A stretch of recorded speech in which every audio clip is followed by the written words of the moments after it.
Okay. I don't know if you guys saw this. This story. It was posted 2 days ago. It's titled, Dallas apartment evicts tenant, throws belongings in dumpster, but it was the wrong unit. A Deep Ellum man says everything he and his daughter owned was thrown in a dumpster after the management of his apartment building accidentally ordered maintenance to clean out his rental. Yeah, it turns out apartment management had the wrong unit number, and now that man says that he is out tens of thousands of dollars. Building management argues he never should have been living there to begin with. Consumer reporter Steve Noviello is on your side tonight. Used to have a couch here, a TV stand with the TV. After Johnny Abney spent years building a life. This was my daughter's snack drawer. For himself and his 9-year-old daughter. It was a closet full of clothes. This is all that's left of their stuff. Everything gone. Everything they own. Clothing items, all my groceries. They cleared out my whole refrigerator full of groceries.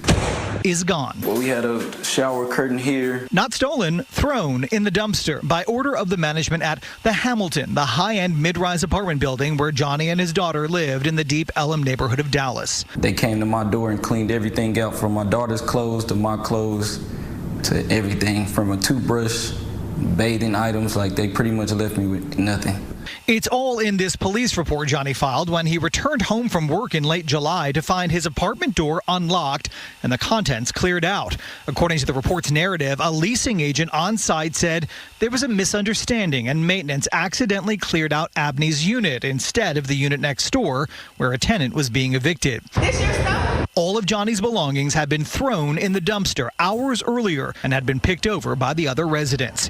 This is video Johnny took of his discarded stuff. He says his mattress had been urinated on. Not only did they put my stuff out, they watched people take all my property all day.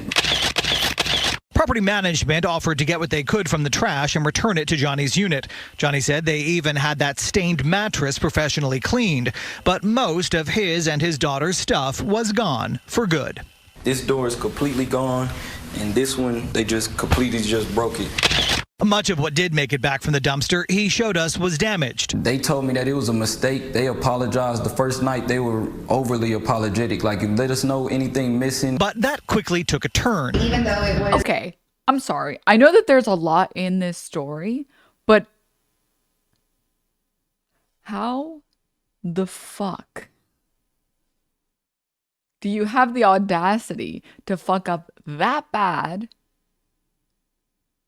as a landlord? Okay, your job is literally to do nothing, and you're somehow fucking up at your one responsibility, okay? And you're not even gonna buy a replacement mattress? Honestly, the audacity to say that you're gonna get my mattress professionally cleaned is enough to make me want to strangle you. Like, I think, personally, okay, maybe people will judge me for it, I don't know, but I think there's nothing wrong with buying used furniture or getting used furniture or going thrifting for furniture.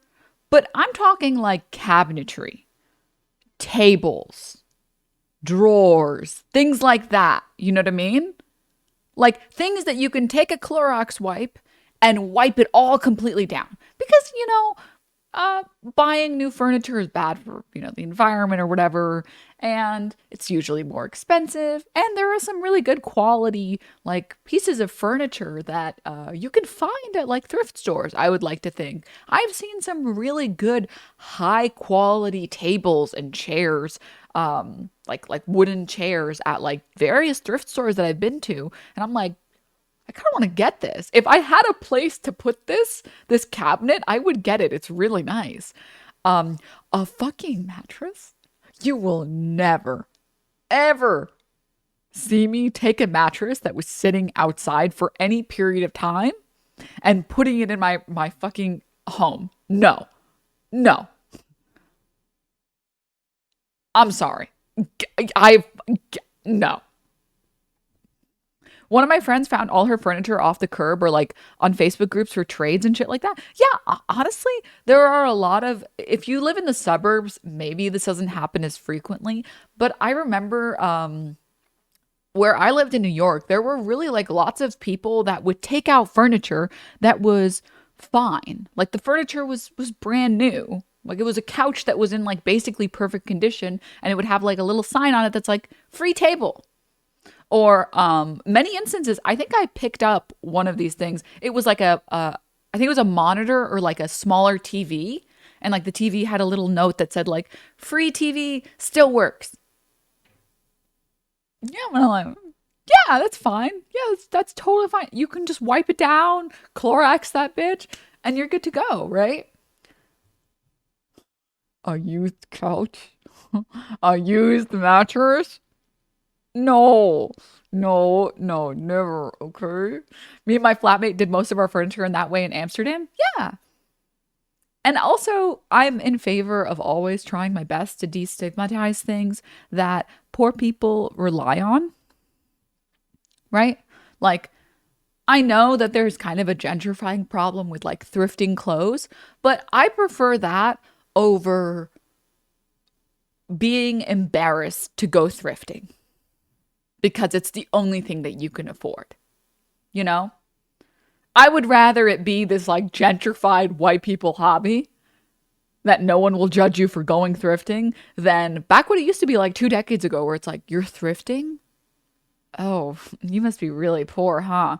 You know, like, and so I would say the same thing, right? Like if you see, also a huge difference between clothes that have been used and washed and clothes that have been in dumpster. Oh yeah, of course. There are lots of things that, you know, I once bought a used window AC unit for $25. whoa, that's crazy. That song changed everything, Mr. Macklemore. Also, garage sales have always been a big thing here. Yeah. I have concern with anything that's been upholstered or whatever the word is, where it has fabrics and cushions and such, which is a good concern to have, by the way. It is good to be concerned about furniture that has any amount of like anything that would attract bed bugs that you can't clean.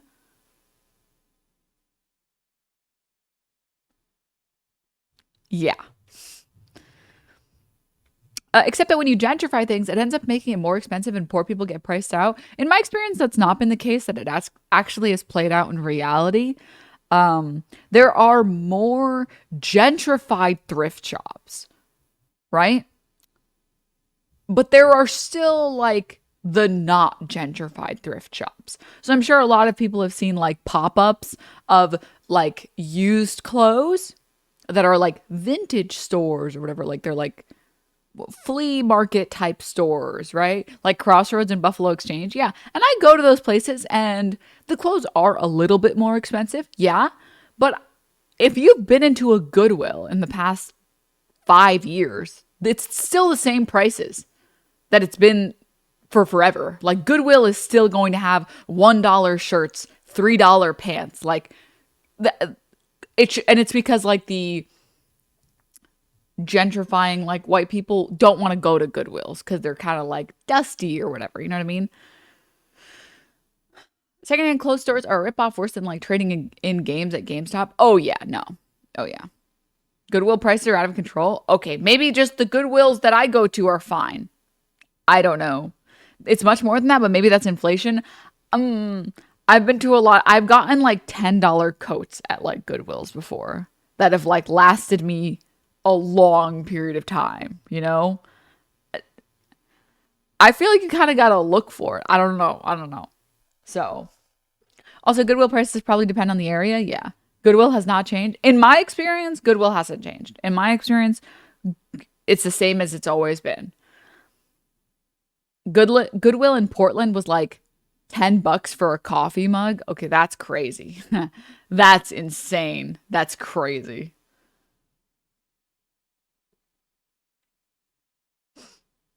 Okay. All right. I live in a college town, so they got to rip off students. Yeah. Yeah.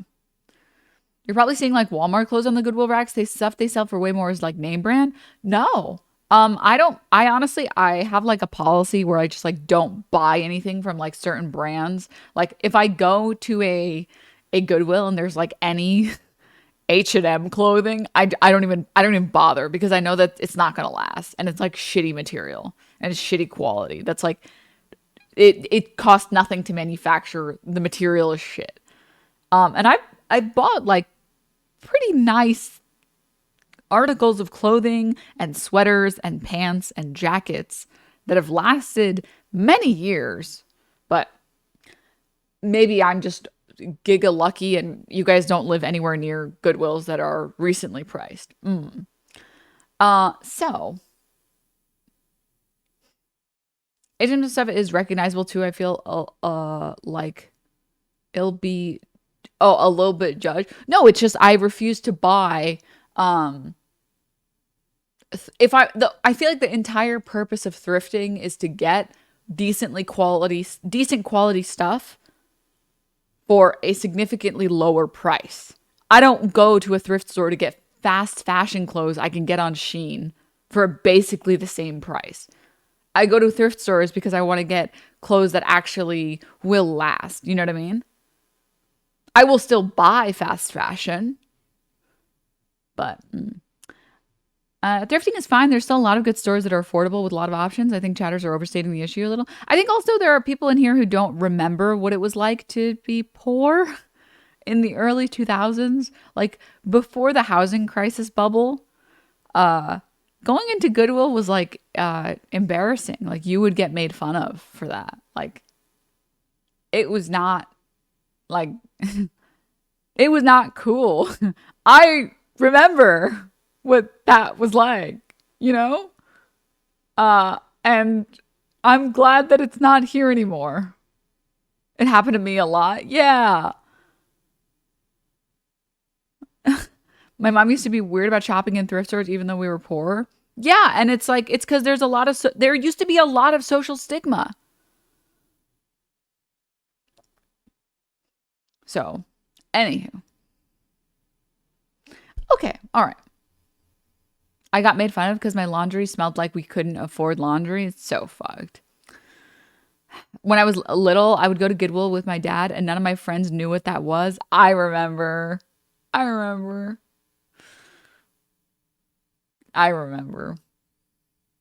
Yeah.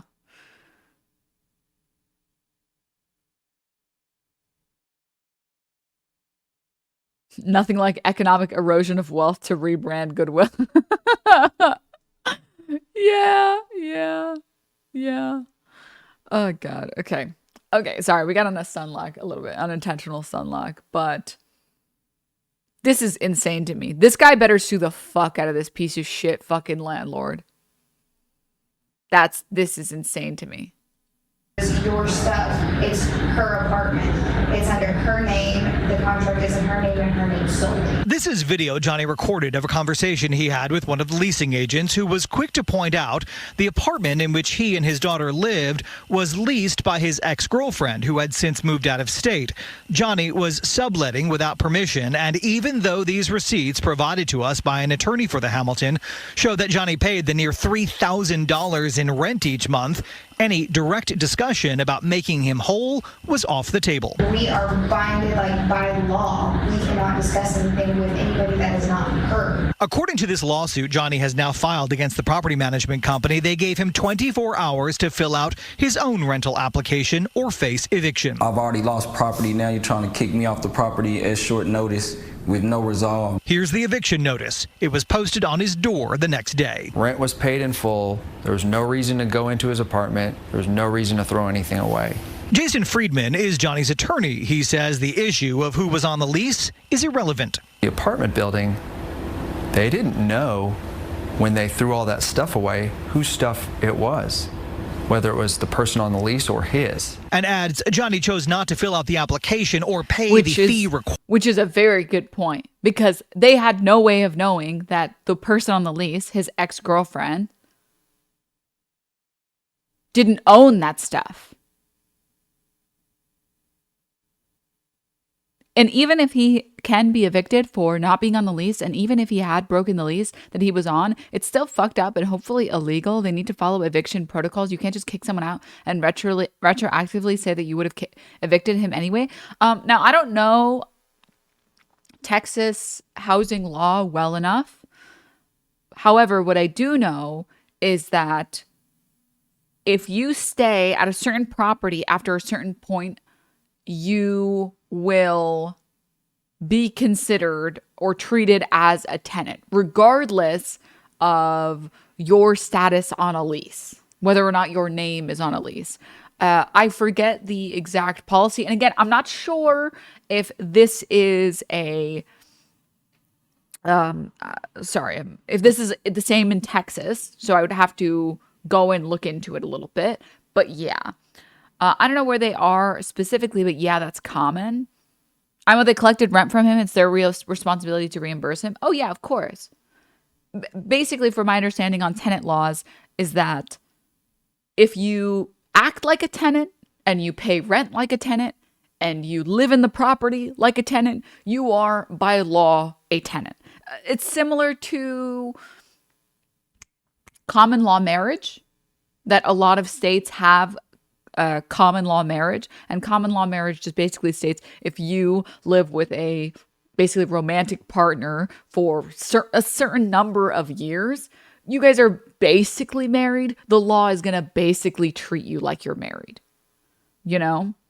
Now, obviously not every state has it. I'm sure a lot of common law marriage is now more I feel like a lot more people are aware of it because of all the XQC stuff, but let's just move past that. Okay. Let's just, what if you don't want to be married? It doesn't mean that you're married. It means that you get certain benefits that married people would get. So, for example, if you are, I'll do that instead of spending money on a wedding. I mean, you can get married and not spend money on a wedding. You just need to pay for what are they called? Like officiators or whatever. It's like a few $100 to like get everything done. The weddings are not required. Yeah, you can get married at a courthouse. It's like a marriage license, something like that. It's just, yeah. So sorry, I'm trying to remember what I was saying. Common law marriage, right? It's so for example, you cannot go and see someone in the hospital, or visitation rights are exclusive to family members and spouses, right? So if you are just dating someone, this was a big issue when it came to gay marriage and same-sex rights, that you should be able to see your partner when they are ill, regardless of your marriage status, right? Common law marriage tries to fix those sort of problems, that the law will still treat you as if you earn those rights, even if you aren't married, you know? I mean, it's kind of means to single folks that couples get benefits, like you get a prize for having Riz. Yeah, I mean, it's also kind of fucked that a lot of laws in the US are kind of fucked. Okay, let's just be realistic. Let's be realistic. I hope you don't have, oh no, this is, yeah.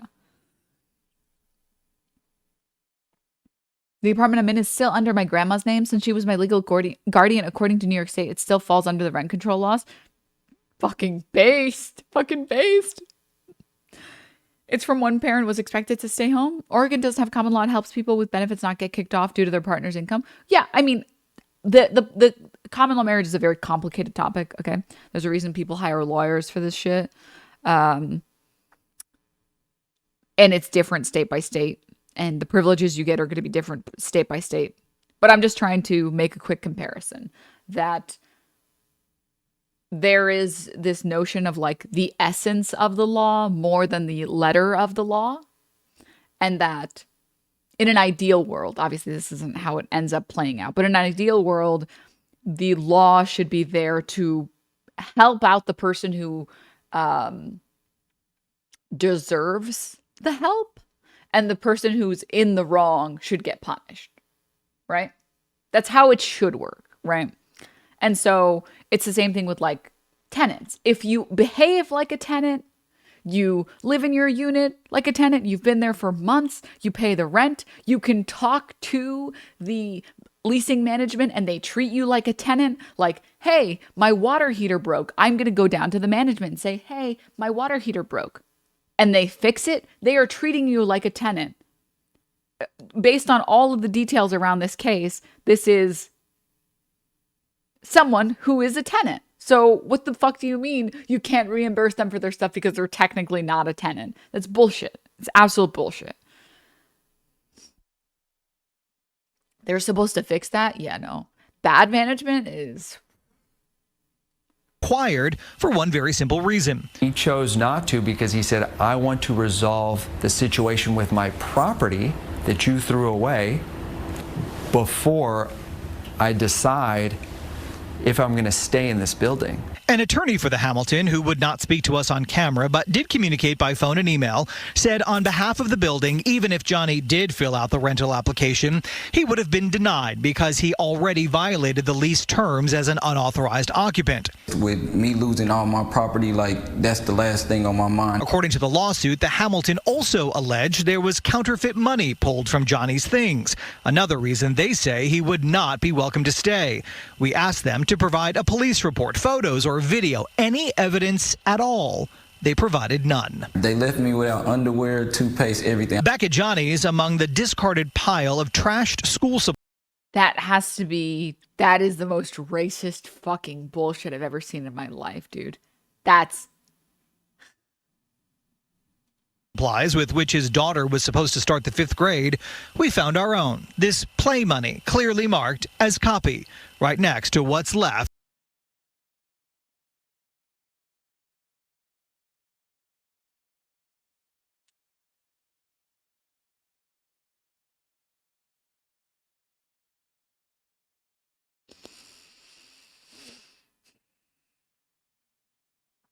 This is like cartoon levels of evil. This is cartoon levels of like ghoulish behavior. Like, just put on the fucking Klan hoodie at this point, dude. Of his daughter's bed. We sent a list of questions to the Hamilton via their attorney. They all went unanswered. They would not sit down with us for an on-camera interview. They did say that they asked Johnny for a list of what was missing from his refrigerator so that they could establish a value for reimbursement. Johnny says that actually never happened. He and his daughter moved out just a few days after we met him. They are now staying with family temporarily. I hope he gets millions. I fucking hope that he gets millions of dollars from these fucking pieces of shit. Okay? They went from being overly apologetic to evicting him in less than 3 days. This is disgusting. Like, they're trying to find every reason to evict him and blame him for his misfortune when they're the ones that made the mistake in the first place. That's... I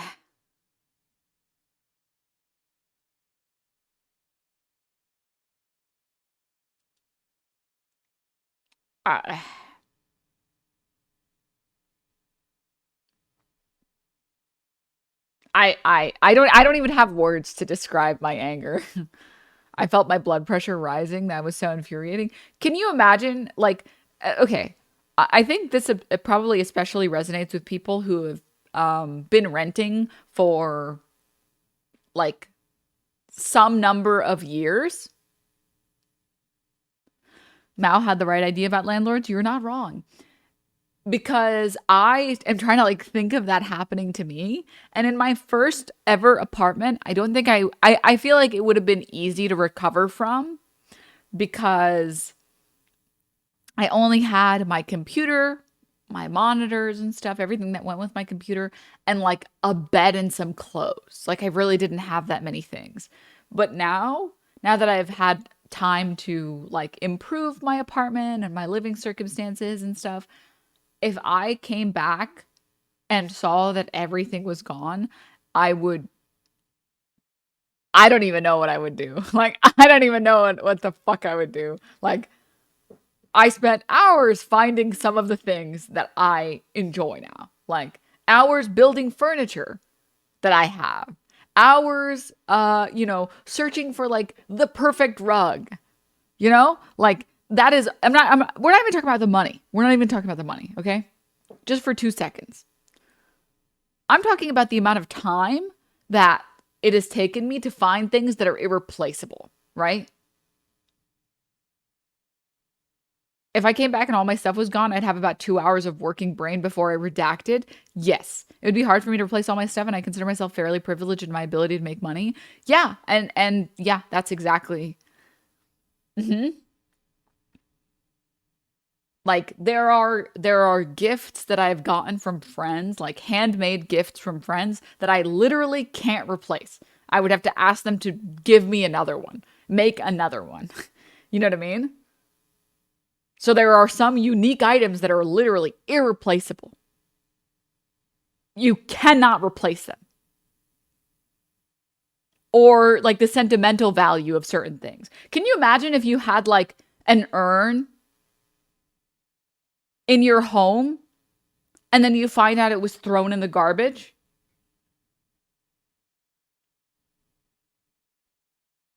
I don't know how many people have urns in their homes of like loved ones or pets or anything like that. Can you imagine? What are you going to do? There's nothing you can do about that. There's like literally, what are you supposed to do? If someone threw away my cat's urn, I would actually kill them. Like, quite literally, you cannot do anything about that. Thanks for throwing out my mom. Thanks for throwing my mom in the garbage. Thanks. Cool. Nice. Or even certain things that are like sentimental that are like very, very difficult to replace, right? Like if you have like a certain collectible thing that you like, right? It takes time to get the sort of like exclusive collectibles. What if you had like a really sick bookshelf with all of these books that you've collected over the course of like a decade? And you have them organized or whatever, and some of them are like limited edition copies, some of them are Also signed think and of all autographed. the paperwork you have to replace, like birth certificates, passports, diplomas, social security cards, etc. So that's all work and time and money, but you can replace those. Like it's from my understanding, replacing a birth certificate is a bitch and a half. It is very, very annoying to do. Reasonably so. It's because, you want every birth certificate to be valid and whatever. But it's, from my understanding, it's a bitch to take care of. Same thing with replacing a social security card. From my understanding, very, very annoying to do. I've got random shit that are like one of a kind from trips or gifts that really aren't worth anything monetarily, but I would be distraught without. Thanks for all the cool streams. Oh, thank you, Chuck Steak. Thank you. Thank you for the 9 months. I pretended that I wanted to enlist in the army so that they could get my birth certificate for me. And finally, someone taking advantage of the military-industrial complex. The psychic damage you take when you come home and everything you own is in a dumpster and you have to go dumpster diving to retrieve anything never leaves you. I was evicted into a dumpster when I was 21. It fucked me up so bad that my eviction last year triggered a 30-hour PTSD episode, so I could not move or communicate. It's traumatic. You never feel safe again. Yeah, I do not doubt that at all, even a little bit. Like, it's not... There are very few people who I would wish that upon. Like, even people I dislike, I wouldn't wish that they had all of their stuff lost or taken from them. You know? Like, you have to be a particularly evil person for me to want that to happen to you. Like Ben Shapiro or something, right? Or other landlords.